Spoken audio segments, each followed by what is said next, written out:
ہر دعا قبول ہوتی ہے اگر ہم جلد بازی میں نہ پڑیں، بس اللہ پر بھروسہ کر کے اور ہر گناہ سے بچ کر دعا مانگنا جاری رکھیں، قبولیت ضرور ملے گی۔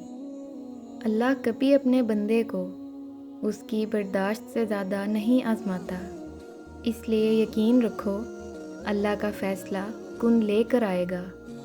یہ مت سوچو کہ ہمارا مستقبل کیسے بدلے گا، بلکہ یہ یاد رکھو جس لمحے میں تم ابھی ہو، تمہارا رب اس لمحے کو بھی تمہاری اگلی سانس آنے سے پہلے بدل سکتا ہے۔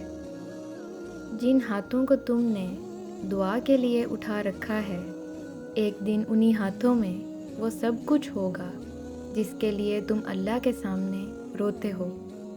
تہجد کی نماز کے لیے جاگنا اللہ کی بے شمار نعمتوں میں سے ایک نعمت ہے۔ اگر تمہاری دعا قبول ہونے میں دیری ہو رہی ہے تو جان لو جو تم چاہتے ہو وہی تمہیں کچھ وقت میں ملنے والا ہے۔ جب تم اللہ سے بات کرتے ہو، وہ پوری توجہ سے تمہاری بات سنتا ہے، تو یہ مت سوچو کہ تمہاری دعاؤں کا جواب نہیں آنے والا۔ وہ ضرور بدلے گا تقدیریں اور آزمائش ختم ہو جائے گی۔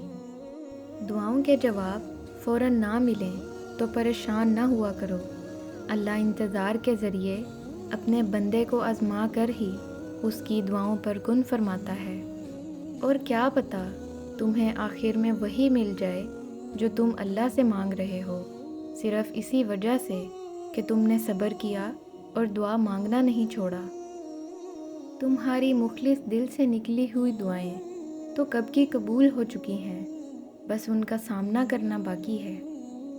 اللہ تمہاری چاہت سے انکار نہیں کرتا، وہ تمہارا صبر سنبھال کر رکھتا ہے۔ وہ صدائیں رد نہیں کرتا، وہ بہترین وقت پر نواز دیتا ہے۔ تہجد تو اس نصیب سے بھی لڑ جاتی ہے جس کے سامنے تمہاری دعائیں بے بس ہو جاتی ہیں۔